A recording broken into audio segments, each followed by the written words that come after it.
This summer, thousands of students from elementary and middle schools will be using Summer Pop's math workbooks. That's thousands of students returning to the classroom better prepared and more confident in their math skills. If your school or district is looking into starting a summer math program, or you want to improve on what you already do, start with Summer Pops. More schools every year are ordering Summer Pops for their students because Summer Pops gives your school or district everything you're looking for in a summer math program: effective, easy to use, and affordable. Order before March 31st to receive the early bird discount. Why not get a few copies and let your teacher leaders look them over and see what they think? Go to summerpopsworkbooks.com and request your free sample workbooks today. Principal Matters Podcast, episode 382.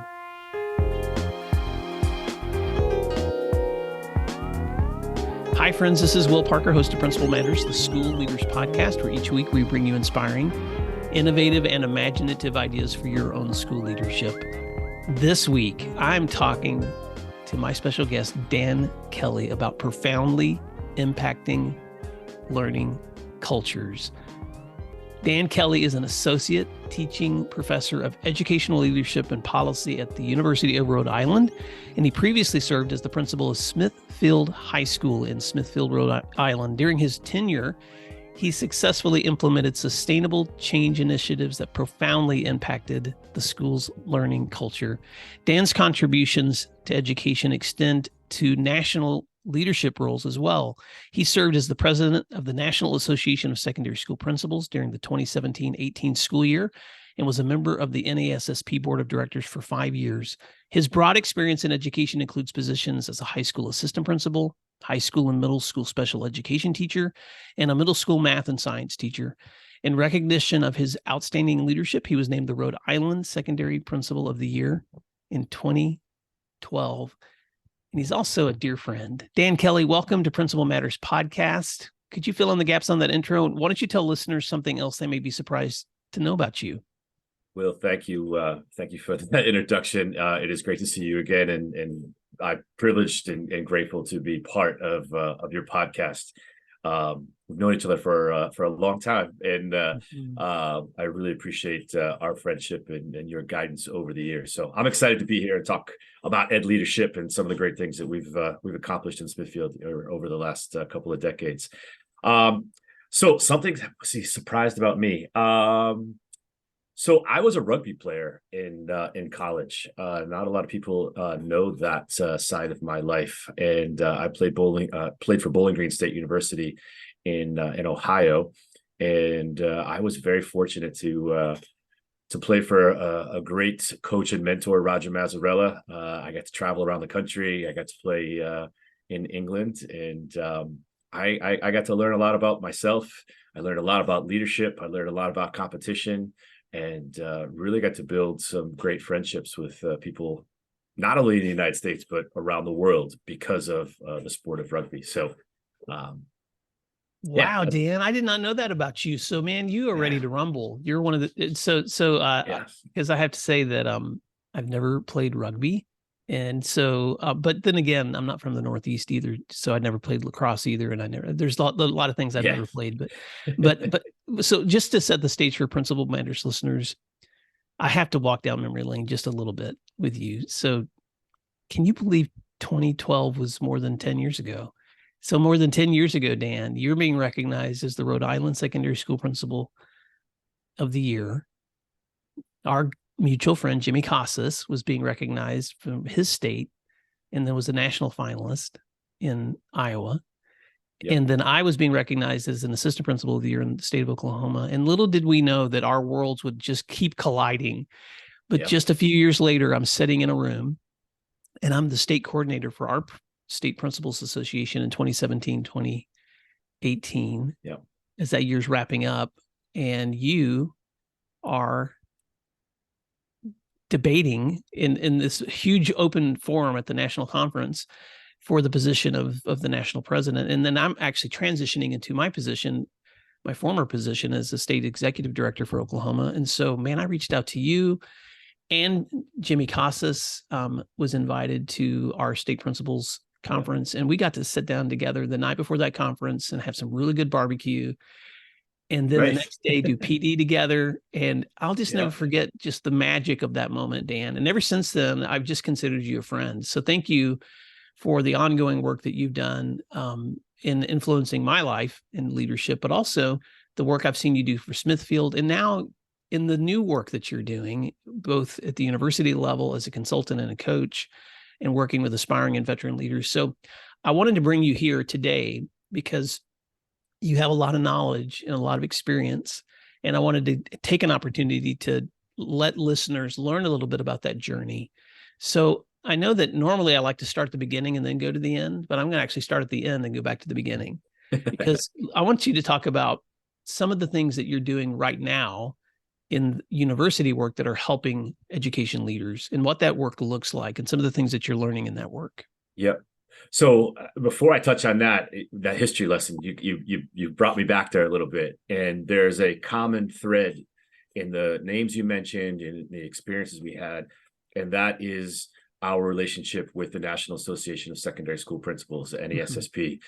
And so if anybody that's listening to this that's not part of their national organization, whether it's secondary or the elementary one, really encourage people to get involved with that, because that's the core of where we all came together, was through that work, and continue to connect and build relationships with others because of that work. So if you've got an opportunity to get involved at the state or at that national level, I would encourage listeners to jump on that. So jump into current reality right now. I was a principal of Smithfield High School for 17 years. And had an absolutely tremendous run there. And but the last couple of years, I had started to think about, all right, what's next in my journey? I was looking at, when can I retire, which was going to be a long time away, and what might be their other options to continue to grow. And I never really had an interest in going to central office and being an assistant superintendent or superintendent. Just never really interested me. And I felt that I could get a lot more accomplished at the school level as a building leader. And in the spring of 23, a couple of openings were really intriguing to me. And one was at the University of Rhode Island as an opportunity to build a graduate program, a master's program in educational leadership and policy. And so University of Rhode Island is the flagship state university in Rhode Island, and they've not had this program ever. And they had a dean who was new and was trying to expand some things, and was able to negotiate a couple of programs to be expanded here. And I went through that process, and I started in August of 23.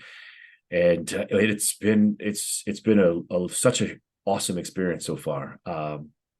Huge learning curve, jumping from the political animal of K-12 into the political animal of university.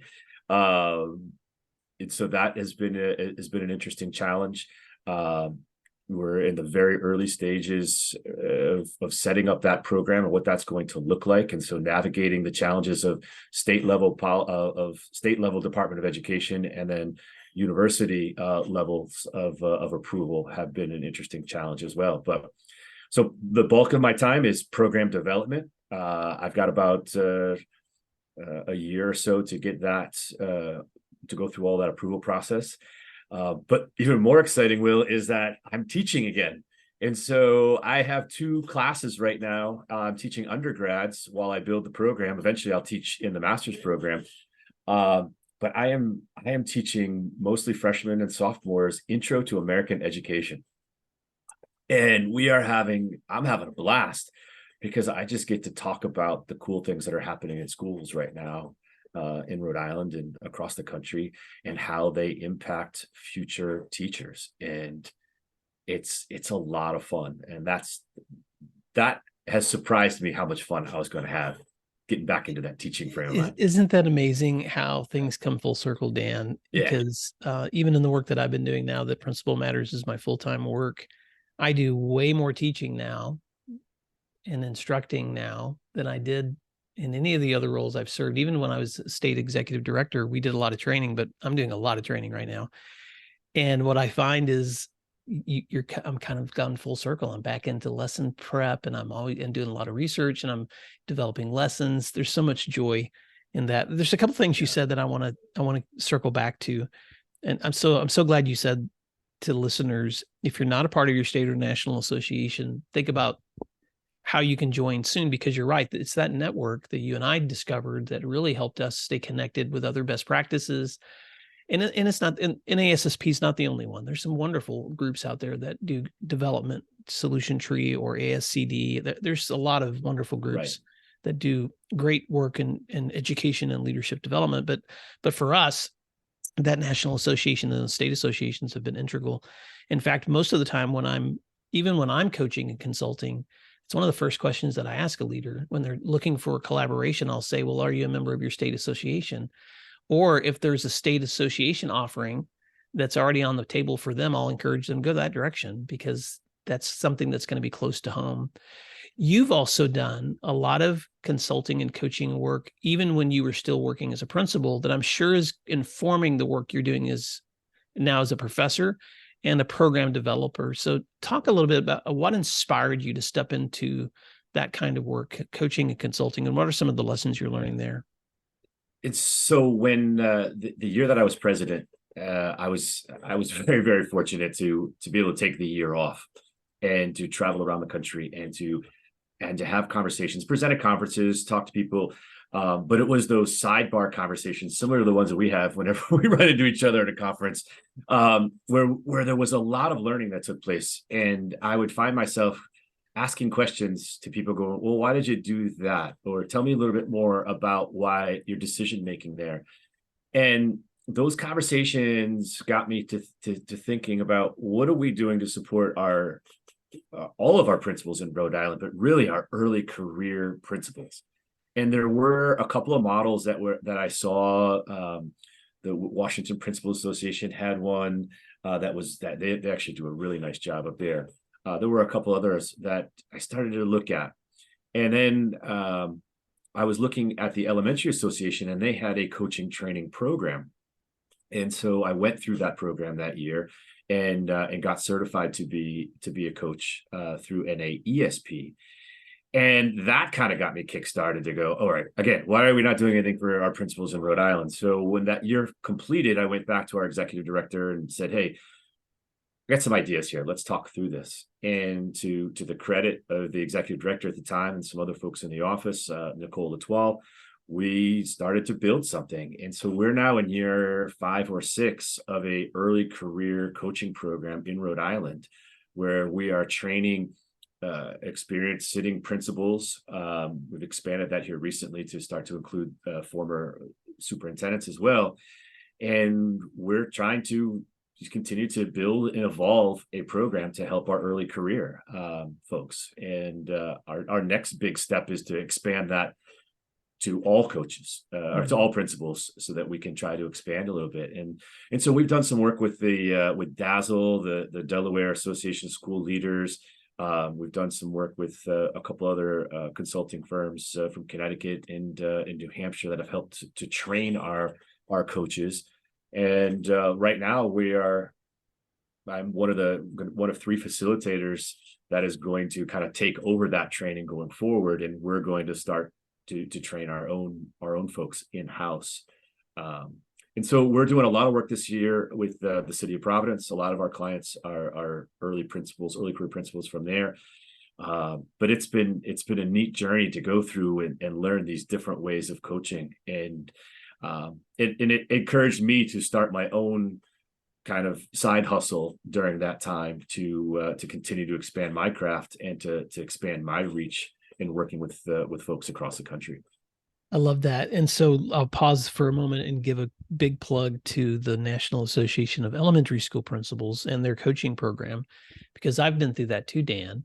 And if there's any leaders listening out there, I don't have the website right in front of me, but you can go, I'm sure, on just search it through Google, but NAESP coaching and mentoring program, which is offered throughout the year.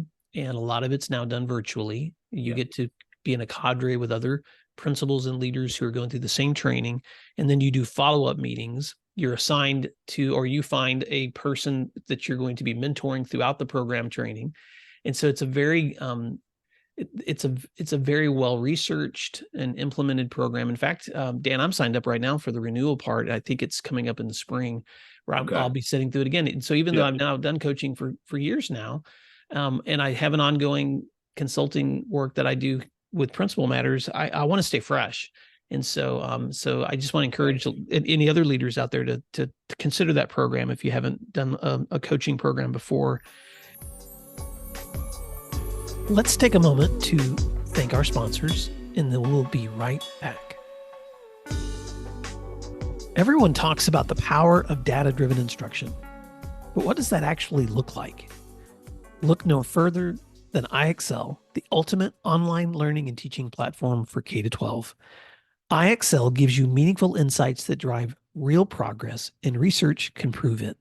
Studies across 45 states show that schools who use IXL outperform other schools on state tests. Educators who use IXL love that they can easily see how their school is performing in real time to make better instructional decisions. And IXL doesn't stop at just data. IXL also brings an entire ecosystem of resources for your teachers with a complete curriculum, personalized learning plans, and so much more. It's no wonder that IXL is used in 95 of the top 100 school districts. Ready to join them? Visit IXL.com/PM to get started. I want to just sit here too and ask you, Dan, and all of the work that you've been doing in coaching and mentoring in Rhode Island, and the networks that you guys have had in Delaware, Connecticut, New Hampshire, and of course in the work you're doing in the university. I know because I know you, and we've talked offline, that you're doing a lot of work in program development that's based in best practices and research, but I also know that you teach from experience. And so this is kind of where I want to sit for a few minutes here, because right now we have listeners who are participating in this conversation that maybe they're on their way to school, or maybe they're back home, or maybe they're on a run. Some of them are aspiring, some of them are veteran, but I want to speak first to the newer principal. What are some of those lessons that you try to convey, especially if you only had one time to sit down with another leader face to face, maybe across coffee? What are some of those things that you try to get across as essential for them to hold on to as they're stepping into this role, this important role of being a principal? So for aspiring leaders, there's a couple of things that come to mind. One is you've got to really think about your current leadership role. And so if you're a teacher and you're thinking about going into administration, you're a leader, and you might not think of yourself necessarily as a leader, but you are a leader in your classroom, you're a leader of students, you're a leader in your building. And so how do you start to expand on those leadership opportunities? Are you going to your principals, your school leaders, and saying, building leaders, and saying, hey, where can I make an impact? Where can I expand and start to get some more experience? So I'm not a leader until I'm a building principal is a false narrative. You are a leader now in your building. And so how can you start to take on a few things? I think that's important. Along with that, it's building your network. And that, I think, was part of the power of us, Will, was back in 2012 when Twitter was starting to take off. We were utilizing social media to really expand and learn from people. And, I remember vividly on Saturday mornings getting up at, was it 7 or 8 in the morning, and doing sat chat with those guys from New Jersey. Yeah. And it opened my mind to, all right, not just in little Rhode Island, there's this big world out there. And then, I remember a gentleman, I can't think of his name right now, but he was from Australia, and he had all these crazy ideas, would show up at, because it was the next day in his time zone. So building your network out, expanding that network. How are you utilizing social media? How are you utilizing, podcasts and blogs and YouTube to start to learn about what's happening outside of your little bubble? Rhode Island's a small state, and I would have this conversation with teachers all the time, is we would only care about what certain districts around us were doing. And I would always push back and say, but why aren't we looking at what the great things that are happening in Oklahoma or Iowa or Florida or wherever? There's a lot of great models out there. Let's expand that thinking. So encouraging aspiring leaders to build that network. And then the last thing would be is use some of that time you have, which is valuable and precious, but go sit down and shadow your principal or your assistant principal for an hour and watch and just take notes and go, wow, they made 100 decisions in the last 30 minutes, Wow. So spend some time, I think, really sitting with them. And the only thing I would caution aspiring principals, and this is something that I don't regret necessarily, I went into this game really early. I was tagged by a couple of mentors really early to, oh, you'd be a great administrator, you need to go. And, at one point I was the youngest high school principal in the state of Rhode Island. And I don't know if I would do anything different in reflection on that. But I wonder if I had stayed in the classroom and got more classroom experience, if that would have made a difference. But going in early definitely had an impact because I had a young family at the time. And so there's a lot that comes into play when you're trying to be a building leader and raise a family at the same time. Wow. Okay. A lot to unpack there. No. My listeners know my listeners know that I take notes and I summarize because I'm just like my hand is just feverishly working over here while you're saying that, because you said so many great things, and I just want to repeat some of them, which is one, if you're an aspiring leader, begin to ask that question to your leadership, where can I make an impact? And what I want to say about that, Dan, is I talk to a lot of, and this applies to veteran leaders too, who want to do new things. I talk to a lot of leaders who have ambition and desire for advancement or new work. And when I ask them, when's the last time you told someone in your authority structure that you want to do this? A lot of times the answer is, I haven't told anybody. And so there's a roadblock. If you're not communicating to other people, I'm interested in growth.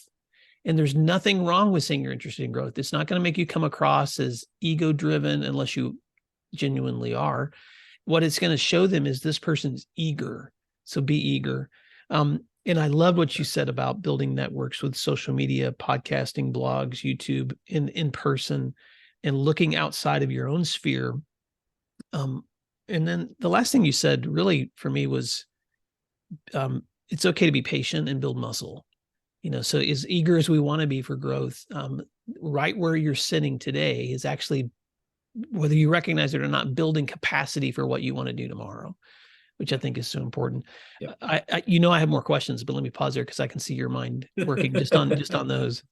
Well, I love the be eager. That's an interesting, that was an interesting phrase that you said. I've had a lot of conversations with folks that really want to jump into this profession quickly. And I often will ask questions like, why is that? What is your motivation for that?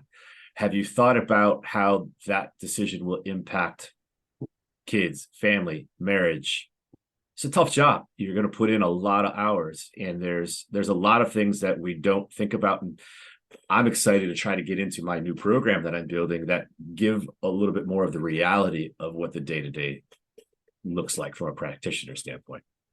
Well, let's go there next, because I want you to also have an opportunity, even before we talk to veteran leaders, let's talk to those leaders that are maybe stepping into this role now as newer leaders. And Dan, maybe there's someone listening that's in the middle of their first year or the first years, and they're just kind of wondering, hey, you were a veteran leader, Dan. What are some things that maybe I need to keep my eye on? Or what are some priorities that maybe I need to keep in mind? Yeah. Again, network comes right to the top of that. And this is a lonely profession. And a lot of times, especially if you're at the elementary level, it's just you. And being in secondary, I was very fortunate to have a team, 2 assistant principals that I could lean on, and we could lean on each other during the day. And so having that local network that you can say, hey, I'm having a rough day, I need to talk through something, becomes critically important, not only in your early career, but throughout your career. So that's hugely important. We talk a lot about the word balance, and there's a lot of leaders that we know that talk about balance. I'm thinking Jessica Cabine, I think, has done some work around that. You've got to take and carve out time for yourself to go for that run, go for that bike ride, go decompress. And I'll share a little, some get a little more personal with this, but that was a motivator for me to start looking at other options, because I got to the point where my doctor put me on blood pressure medication. And so, I had, was exercising, was trying to lose a couple of pounds, and it wasn't impacting it. And it turned to a medication thing. And I'm going, wait a minute, at 48 years old, I don't want to be on meds like that for the rest of my life. And so being able to recognize it, being able to go see a doctor, and again, getting into crazy details, but I also utilize my EAP, my employee assistance program, to help find and secure someone for me to talk to that wasn't connected to education, that allowed me to get some of the things off my chest and to talk through. And that is something that I had kept private for a long time. And then when we were coming out of COVID and working through those challenges, and my staff was having some, a lot of challenges, I shared that with them. And that was a very pivotal moment, I think, where being vulnerable with your staff. And there were a lot of people that came and said, thank you, I needed to hear that. What's that number? Yeah. Because we're all going through so much right now. There's a lot of baggage, there's a lot of challenges that our staffs, our colleagues, and our secretaries, everybody's going through. And so not being afraid to ask for that number and being able to reach out, I think is important. It's okay to say, hey, I need to sit down and talk with somebody. Yesterday, Dan, I was on a conversation with a great school leader who's done this work for the last 4 or 5 years. And when we were having this conversation, I was thinking about teamwork and the need to lean on others, because as we talked, and I'm just this is a shameless plug for my first book, but there's a reason I'm saying this title. But my first book was Principal Matters, the courage, action, motivation, and teamwork needed for school leaders. And I told this leader, I said, you know what? I've known you for a long time now, and you are so courageous, and you're so motivated, and you're so action oriented. But if I could put my finger on the one thing that you keep telling me that you need to grow, is leaning on others, is building a team. And that's not a criticism. It was just an observation of something that you just put your finger on, which is that this is hard work. And this hard work requires leaning on others, networking with others, but also giving yourself permission to take care of you, which is why I wrote the book, Pause, Breathe, Flourish, because that was the number one question that leaders were asking me after the keynote or after the conference or after the PD, was like, how do I keep doing this without burning out?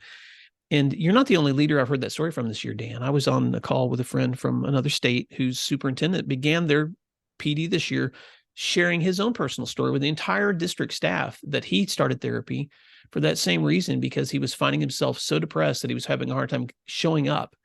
That's vulnerability, but it's also the reality. And so as a result, their district has hired on-staff therapists to be available for people too. So these are, wow, that's impressive. Isn't that impressive? so that's the real work environments that we're stepping into each day. And so I think for new leaders,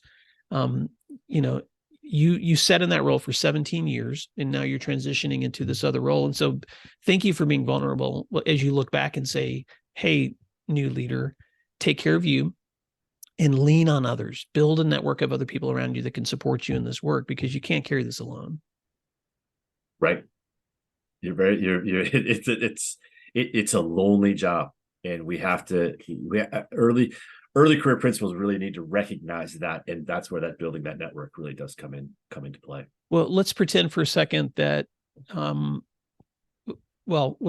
let's do what you and I've done for the last several years, Dan. We're going to talk to the veteran leader, because this is kind of the things that happen. And you call them the sidebar conversations, when you're at a meeting together and then you finally get off to the side and you're like, hey, here, what are some things that veteran leaders should keep in mind as they're trying to create an impacting learning culture? Because at the end of the day, that's what it's all about. All of these things you're talking about are ways that we can make sure that we're structuring our leadership so that we have the kind of place we want kids to learn.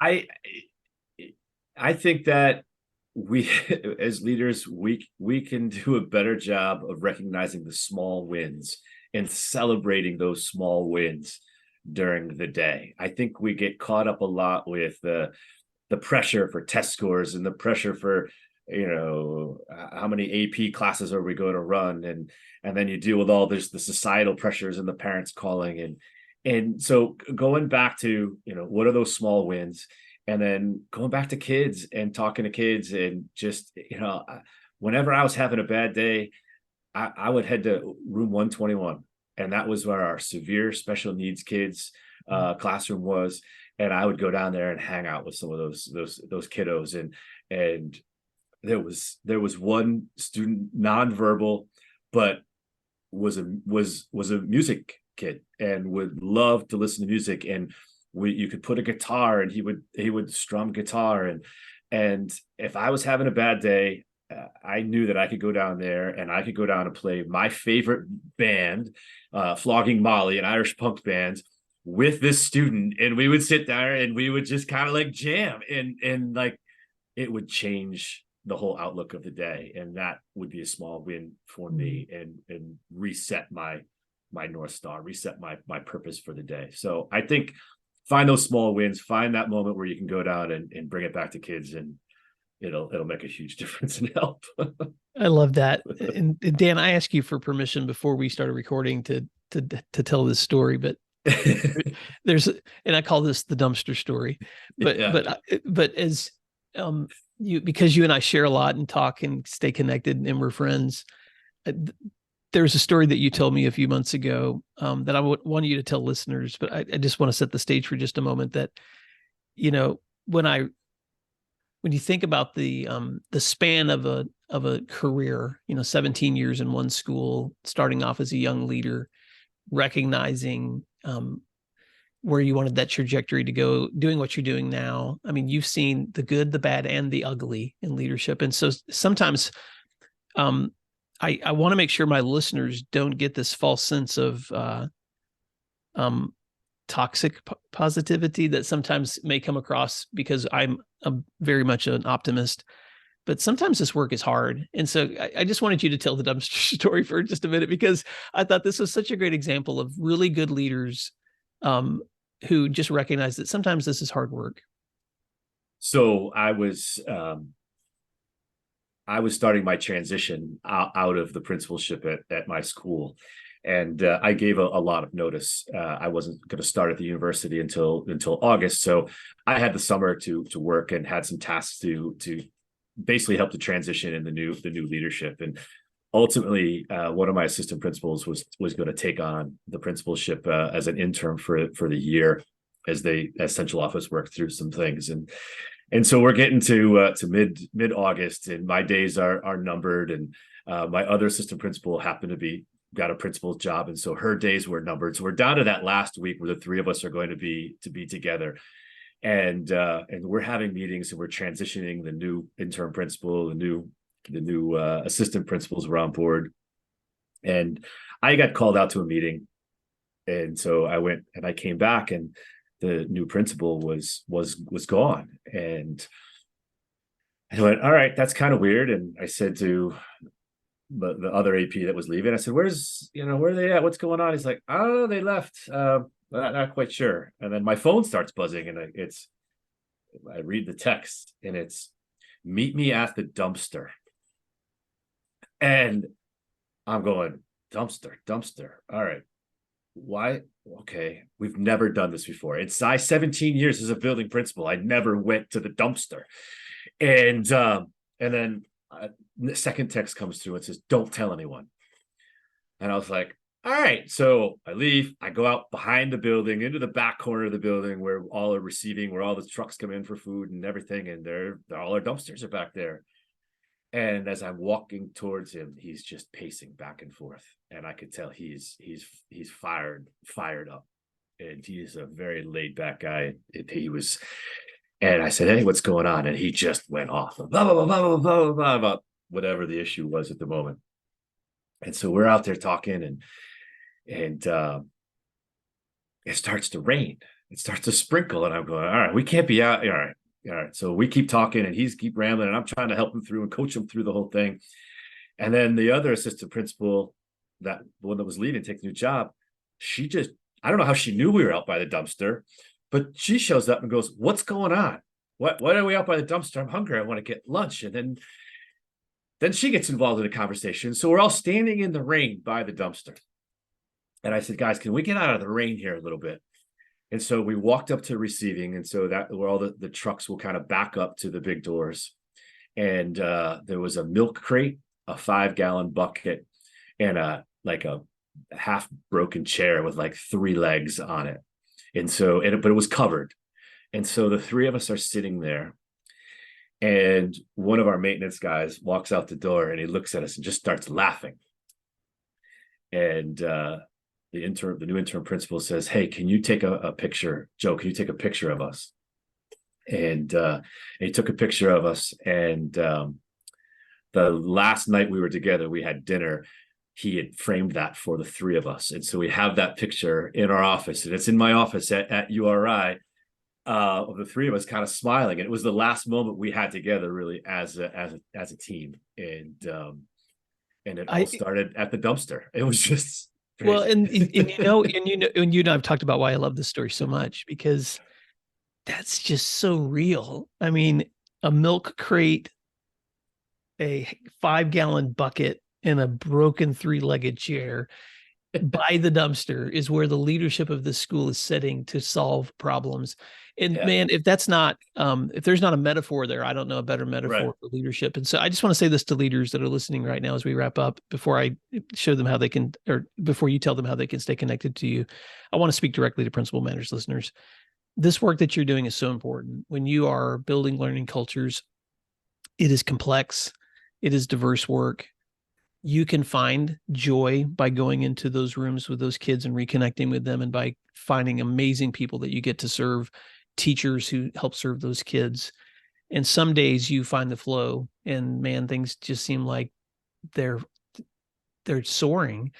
And then it's sometimes within the same day, Dan, you know this, you can go from a height of just like this moment of glory that your school just experienced, and 5 minutes later, you can be sitting by the dumpster on the milk crate, the 5-gallon bucket, and the 3-legged chair trying to solve this problem. Welcome to leadership, because it's never, ever easy. And that's what I keep trying to tell listeners over and leaders who I work with, is that you can build stronger learning communities, and they can be healthier, and they can be more flourishing than they were before you found them. But don't ever expect it to be easy. Leadership's never easy.